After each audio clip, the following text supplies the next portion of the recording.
óbvio que, da minha parte, do ponto de vista ético, eu não tenho dúvidas nenhumas que aquilo que a pessoa diz é aquilo que a pessoa acha. Eu não tenho nenhuma dúvida. Nenhuma. Em nenhum momento.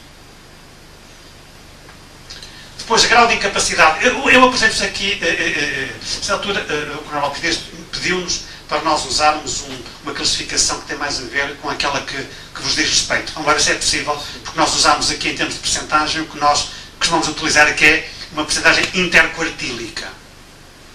Que mesmo que tenham capacidade superiormente, eu penso que não é complicado. Em termos de incapacidade, quer da junta, quer da caixa. Não é?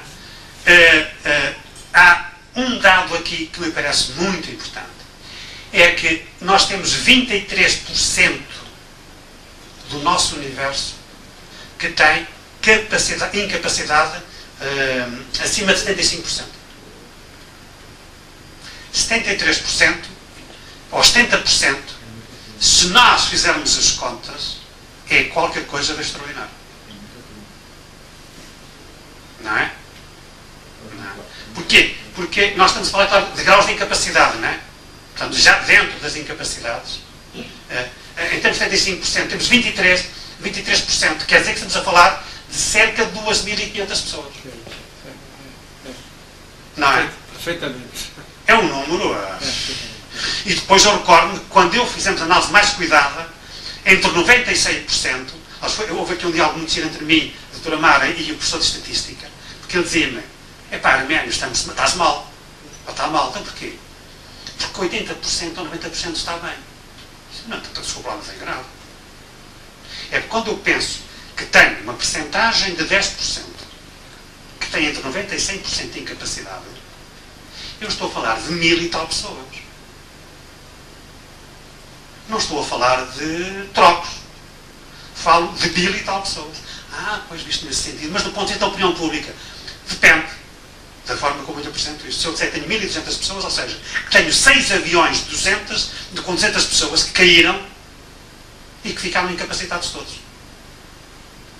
Não é? O que é que acontecia em termos de comunicação social se eu dissesse isto? Caíram 6 aviões e 1200 pessoas ficaram incapazes para trabalhar. Em termos de doenças, foi outro dado muito engraçado. Era de esperar. O maior número de doenças são osteomusculares, não é? Portanto, como era previsível. Não é?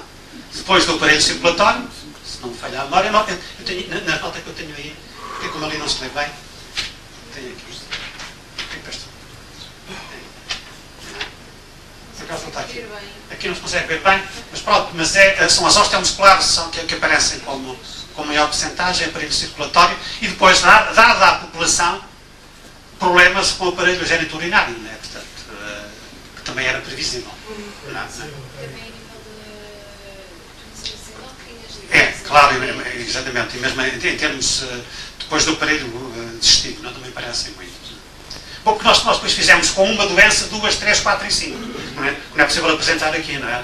Portanto, uma doença diagnosticada, 2, 3, 4.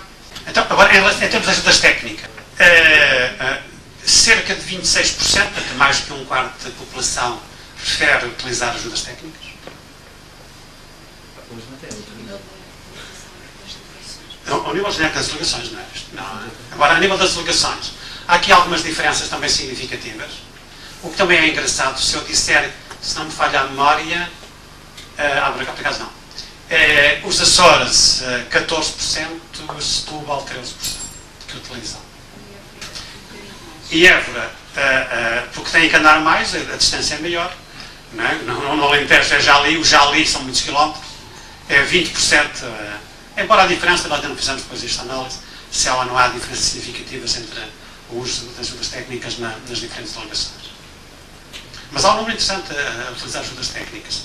Outro dado que eu acho que este é dos dados que, a mim, em termos particulares, a nós, em termos de equipa de investigação, nos impressionou. É o número de pessoas que 40 anos depois diz que precisa de reabilitação. 36%. É qualquer coisa que nos deve levar a refletir muito. Como é que, 40 anos depois, 36% das pessoas dizem que precisam de reabilitação? Dir-se, bom, não terá a ver já só com a guerra, mas terá a ver já com com outros aspectos. Não é? Sim, mas isto é um dado. Que está muito acima dos indicadores em termos da população, em termos do universo da população portuguesa. Não é? Depois, Açores e Setúbal, que é outro dado engraçado, não é? Do ponto de vista físico, são, nos Açores, 85%. Bom, os Açores é mesmo um caso específico. E a educação de Setúbal também 82%. Bom, ok. Portanto, são números muito elevados em termos de reabilitação de caráter físico, em que os Açores aparecem em termos de necessidades, eu diria, na cabeça, não é? Ou do topo. A reabilitação psicológica é outro dado muito engraçado, que nos ajuda a perceber melhor alguma discussão da nossa anterior. Do ponto de vista dos Açores também é quanto, doutora Mara? 50 e... Deixa eu ver se melhor, não? Este gráfico aqui, o erro feito 60. 57% em relação aos Açores, porque depois há muitos que coincidem, não é? Que precisam simultaneamente de reabilitação física, de reabilitação psicológica, não é? Bom, mais de metade diz que precisa de reabilitação psicológica. Psicológica. Sensorial. E a sensorial, bom, que é o número mais baixo. Mais baixo. Não é? Mais baixo, à volta de 5%. A nível nacional. Em termos nacionais, Não aparecem as delegações, porque também têm valores muito residuais. Não é? Ok, passamos à frente também. Atividades propostas. Bom, agora vamos passar a outro aspecto muito interessante, que é nós quisemos neste estudo, para além de perceber as questões das dificuldades, era, bom, e como é que vamos tentar ir mais longe, tentar fazer melhor. E nós entendíamos que um dos aspectos importantes para esta população era a ocupação destas pessoas. O que é que estas pessoas estão a fazer? E então tentámos perceber que atividades é que elas achariam que era importante que fossem feitas no genérico das delegações. E como são muitas, a tradução genérica daquelas atividades é de que as pessoas acham que precisam de atividades que os ponham em contacto uns com os outros. Ou seja, são sistematicamente atividades de grupo, de relação pessoal. Não há nenhuma atividade que não remeta para algo que tenha a ver com outras pessoas. Quer dizer, eu dizia isto na sexta-feira no Porto, é um grito das pessoas a dizer: queremos estar com outras pessoas. Não? Atenção à ADFA, em termos de projeto. Vamos fazer para que todos estejamos com outras pessoas. Ok, então. Bom, depois, a nível das delegações, em relação aos Açores, os momentos de convívio, obviamente. Estar com outra, estar com alguém. Okay? Porcentagem elevadíssima. Depois é engraçado esta distinção, eu repito, que os Açores são mesmo um caso muito especial. Em relação a Setúbal, há uma distribuição mais equitativa. Há uma distribuição mais equilibrada. Embora todas remetam atividades esportivas, culturais, momentos de convívio.